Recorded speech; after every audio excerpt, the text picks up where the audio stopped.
Ah non, j'ai une question. Bon, elle est mal posée alors. Non, elle est pas du tout mal Je croyais posée. qu'on continue à discuter. Mais ouais, on continue. Ça, c'est super.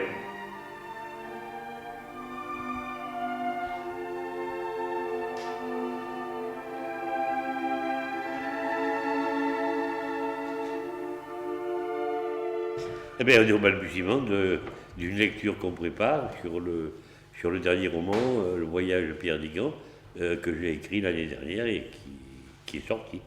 Voilà. Donc on prépare avec Julie une lecture spectacle qui va se jouer dans une semaine. Donc on est un peu affairé. Oui, tu le prends, tu le regardes, tu le tapes, oui. Oui. Je suis mort je m'appelle Pierre Digan, je suis mort le 25 janvier. C'est une belle rencontre, c'était un sculpteur, j'aimais beaucoup ce qu'il faisait, c'est quelqu'un qui avait beaucoup de talent, et on s'est rencontrés malheureusement un peu tard, c'est-à-dire on s'est rencontrés 2 mois avant sa mort. Donc, et ça a été une espèce de coup de foudre extraordinaire. Je me suis dit, tiens, et si j'écrivais un livre? Voilà, ça s'est passé comme ça. Dès l'enterrement fini, que j'ai trouvé très bien, entre parenthèses, cela m'a fait de la peine de voir tout ce monde si triste alors que je n'étais plus là. J'ai commencé à écrire un livre, disons, fantastique, sur le voyage de Pierre Digan, c'est-à-dire de sa mort jusqu'à l'infini. L'embarquement s'est fait à 5 heures, dans une minuscule boule de verre, avec 4 compagnons, dont l'un était tombé d'un toit et n'avait même pas eu un enterrement, vu qu'il ne vivait qu'avec son chien, un teckel à poil roux, qu'il appelait Lu. C'est ce qu'on appelle des lectures spectacles. C'est-à-dire c'est pas encore un spectacle, mais c'est un peu plus qu'une lecture. C'est-à-dire qu'il y a du jeu, il y a des mouvements, il y a un entourage qui fait que c'est quelque part un pré-spectacle. Comme on est aux alentours de 30-40 minutes, on est obligé de couper, de choisir des passages qu'on aime mieux que d'autres, certains qui vont mieux à Julie que d'autres, etc.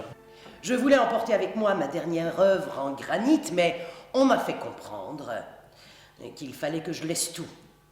Un mort n'a pas de papier, ni de bagages. Je vous ai regardé une dernière fois dans ce cimetière froid et gris. Ce qui est un peu frustrant, ce n'est pas de travailler ce qui a été retenu, c'est de laisser ce qui n'a pas été retenu en fait, c'est surtout ça. Dans le livre de Max, il y a des morceaux que j'aimerais bien lire et qu'on ne peut pas lire, quoi, parce que sinon on s'embarque encore pour 2 heures et voilà. Donc c'est vrai que Max a cette faculté de couper et de bien couper. Quand je dis bien, c'est pas beaucoup, c'est-à-dire de couper efficacement. Chaque fois, elle a une manière de rendre la poésie que j'essaie de mettre de manière absolument extraordinaire. Et je trouve que ce texte, en fait, ce n'est pas un texte du mois de novembre où on va fleurir obligatoirement une tombe. Voilà.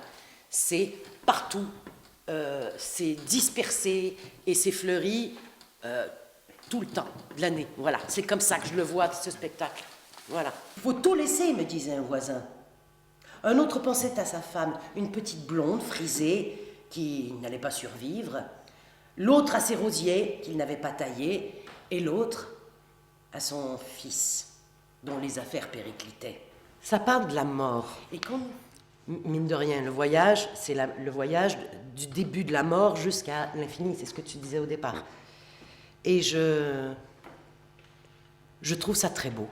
C'est pas triste, c'est vraiment une découverte de quelque chose. Ce qu'il y a de bien avec les lectures, et celle-là en particulier, c'est qu'on est seul, bien accompagné. Voilà. Et en fait, on se rend compte qu'on a fait un voyage à plusieurs. Je pense que c'est ça.